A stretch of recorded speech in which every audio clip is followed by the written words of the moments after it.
going to be talking about Fairly Odd Parents: A New Wish. And oh my god, this is just like a blast from the past for me. Literally, like, there's so many things I want to talk about this show. Of course, the biggest thing that I don't want to do is I don't want to spoil the show. You know, though I will talk about a couple of things. One big thing that I'm sorry, it's not much of a spoiler anymore. Poof's back. Yeah, Poof's back. In fact, the way that I found out that this show even existed was because I saw this clip that I'm going to play here of Poof literally coming back as one of the kids' godparents. Okay, that was absolutely fun. And I realized that was like at the end of the like mid half of the season. And I do know that this show, the rest of the season is going on. But as soon as I saw that clip, I was like, oh my god, the animation looks incredible. It's Fairly Odd Parents, and I kind of want to give it a chance. I want to see what the show is like. And so I literally went and I watched it, and oh my god, I'm actually very impressed. As an old Fairly Odd Parents fan, I am 100% pleased with this show 100%, and I had to make a video about it. I just had to make a video about it as soon as I watched the first couple of episodes. I saw basically the first half of the entire first season. I know there's a couple more episodes that I haven't watched yet. I did hear just today that apparently Vicky is coming back, which we'll talk more about that here in a second, but my god, let me just first off explain what my interest in Fairly Odd Parents is, right? Because if you guys don't know, yeah, I know I look like I'm 16, 17. I'm 27.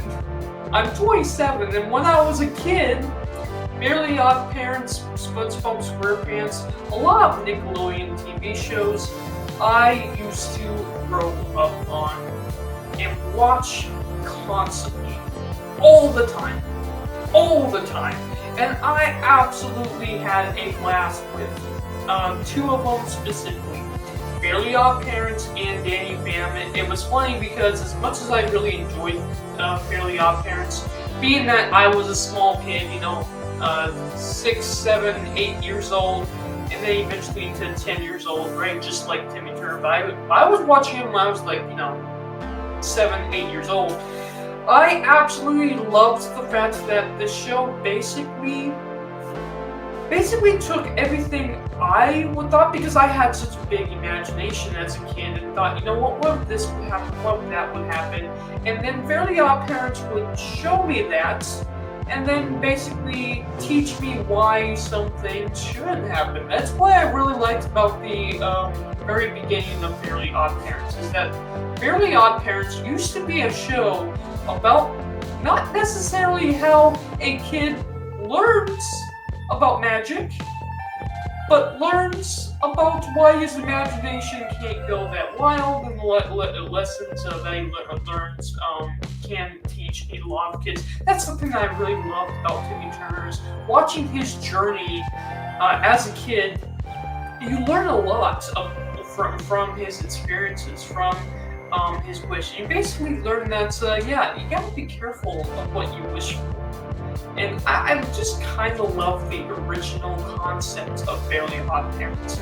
And the reason why I bring that up is because the show kind of brings that back a little bit.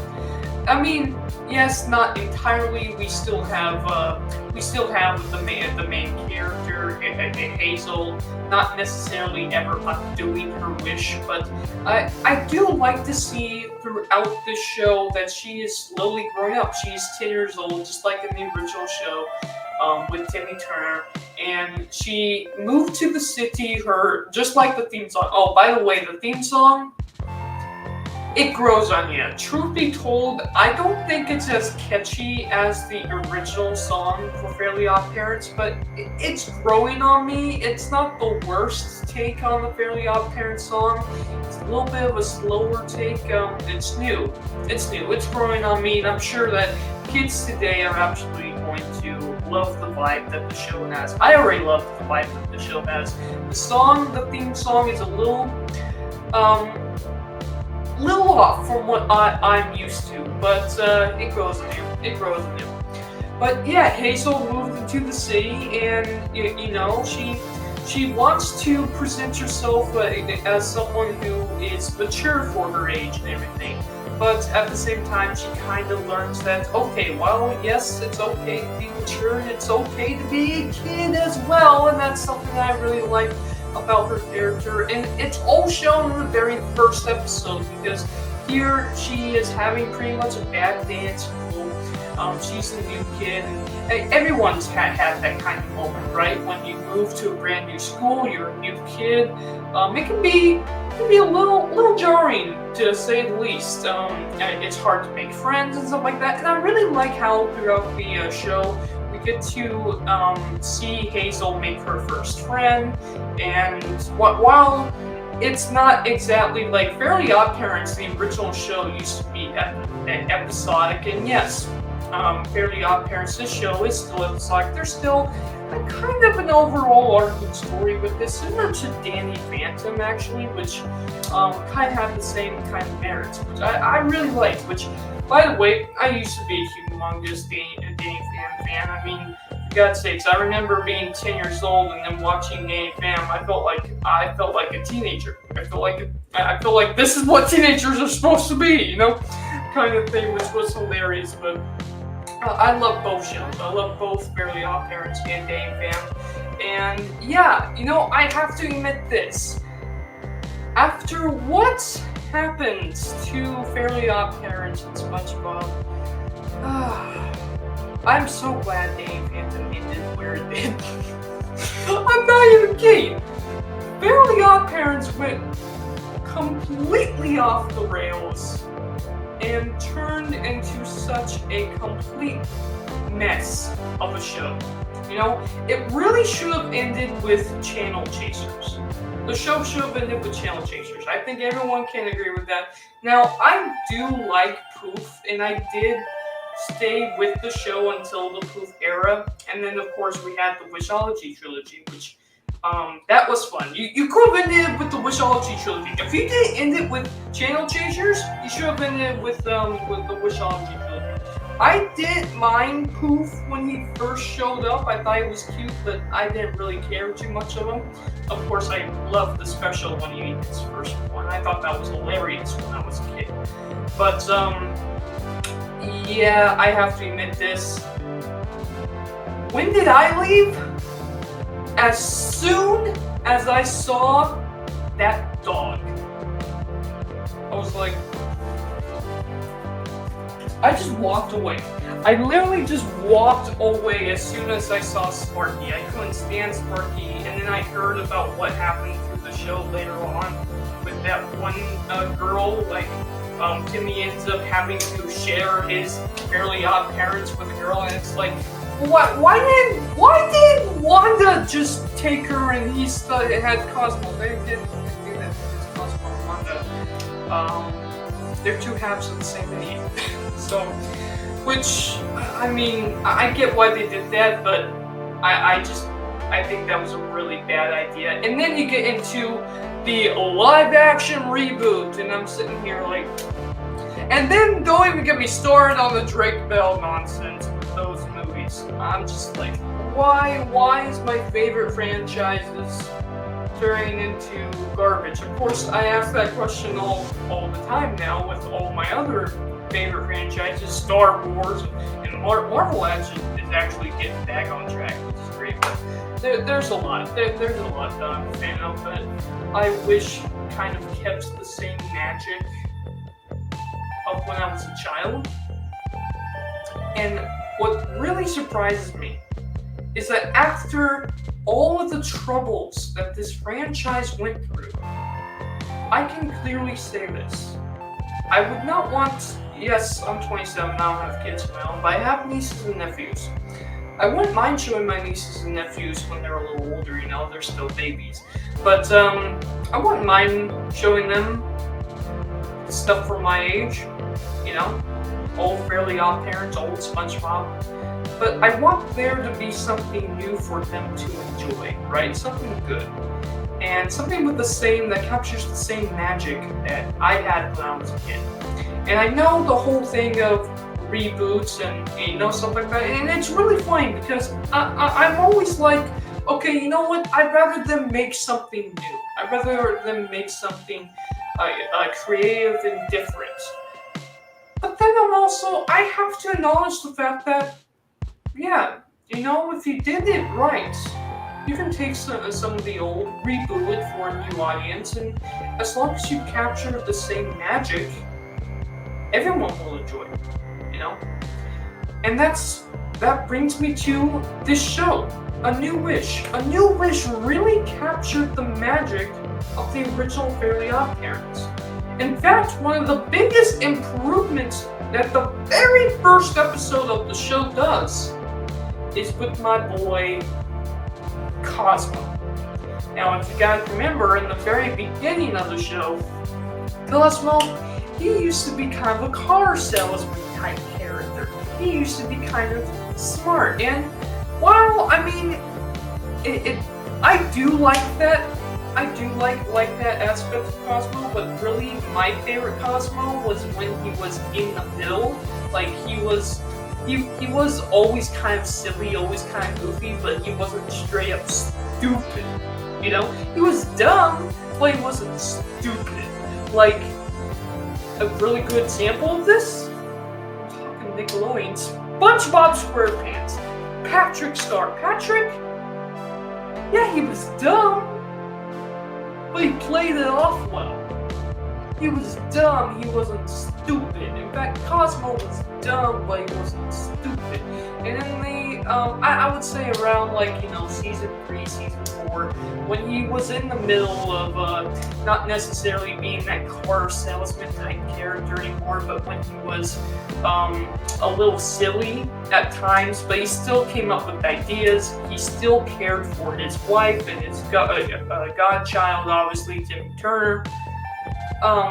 And he still made the proper wishes and everything. That was my favorite Cosmo. In fact, one of my favorite episodes of Fairly Odd Parents is actually the episode where Wanda goes missing, and to solve what happens to Wanda, we have Timmy Turner turning the whole thing black and white like an old big movie, and he's trying to solve the whole mystery. And in fact, they did a very similar episode with Hazel, turn everything mystery-esque, and it was a lot of fun. It was a lot of fun, but I really enjoyed the conclusion to that original episode, where it turned out that Cosmo, because he didn't want to be, he knew he knew he made some mistakes. So to make sure that Jordan would only punish him, he poofed Wanda away, and Timmy actually had to figure it out. I love that episode. But that was the best episode of Cosmo, because I feel like that really captures what I think when I think of Cosmo. I don't think of Cosmo as the salesman type character that came from the very beginning of the show, although I understand why a lot of people prefer that version of him. I prefer the version of Cosmo where he was a little silly, a little goofy, but he cared. He cared a lot. And in Fairly Odd Parents, A New Wish, he cares about Hazel a lot. He cares about his wife a lot. We can see that throughout the show. And I really appreciate that aspect coming back to Cosmo. And Cosmo actually comes up with some creative ideas that actually work. He turns Hazel into a fly, alright? Now, that was the first episode's premise. And to get her back, he notices she likes french fries. So he comes up with a fly idea. Oh god, I love the puns. He comes up with an idea to use the french fries to take her back to the house. That was Cosmo. That was Cosmo. Since when did Cosmo come up with not only an idea, but a good idea? And throughout the show, throughout the first part of the show, and I hope he keeps this part of his character, he comes up with all of these fun, goofy little ideas, and he tries to be, a fun part of the show. But like there's this running gag that he's trying to think, and then he just can't come up with anything. So he's like pass, and he floats out of the scene. But when he does come up with an idea, it's often that he's right, or he comes up with a thought that everyone thinks is crazy, but it turns out that Cosmo is always right. I love that joke. That was the original Cosmo from when I was a kid, when I watched the show. And by the way, yes, I was actually one of the very few kids, I say very few, there were millions of us, that's literally watched Fairly Odd Parents from day one when it first aired. Same thing with SpongeBob, actually. I'm one of the kids that saw the first pilot of SpongeBob and Fairly Odd Parents when they first aired on Nickelodeon. That shows how old I am, I guess. Luckily, I don't look my age, but I still absolutely enjoyed this entire show, and Cosmo was a blast, and I enjoy Hazel as a character too, and I really enjoy her arch rival, the Dimmadome Kid, and I like how the Dimmadome Kid, he's a character you can really relate to, you can really understand and sympathize with this whole character. He's kind of a jerk in the beginning, but then we kind of learn why he's a jerk. It's because he's a rich kid, but his dad never pays attention to him. So then Hazel starts becoming his friend, and oh my god, I just love it. But at the end of the mid half of the episode, mid half of the season, he messes up, and he ends up being a godfather, god fairy, whatever you want to call him, and it's poof. And then during the later half of the season, we literally have Poof, Wanda, Cosmo, and Hazel and Dev kind of teaming up together, getting into mischief together, and I really like the whole premise of the show, and I really like I really hope they continue with it. I really like the continuation of the show. Not to mention all of the funny cameos. I mean, we literally saw AJ as an adult. We saw. Okay, I know they say this guy isn't Timmy, but come on. He looks so. There was an old episode where Timmy actually wished himself older, and this is what he looked like.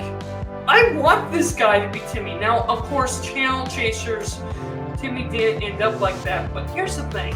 What if Channel Chasers was young Timmy Turner with his wife and kids, and then he got older? Remember, the show takes place 40, 50 years later. So I'm thinking this guy is just old Timmy. We still have young Timmy. He still got married, still has those kids. Fantastic.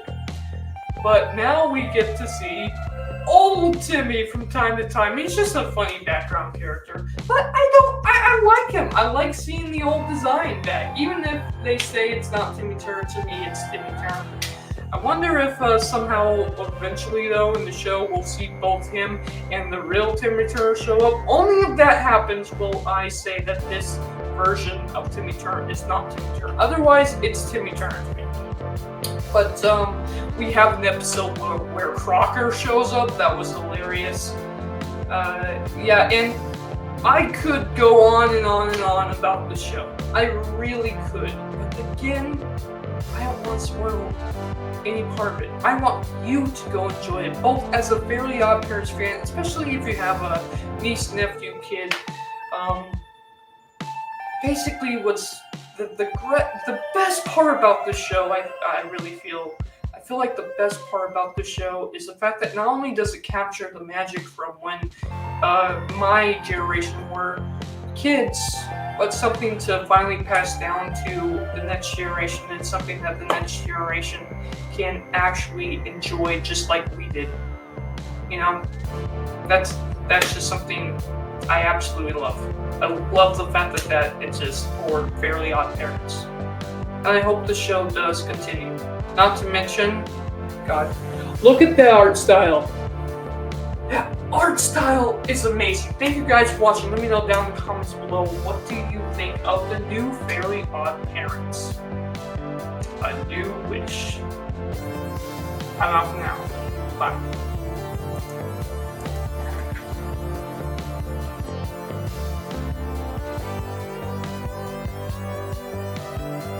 Subscribe to Dylan's Little Hobbies right now.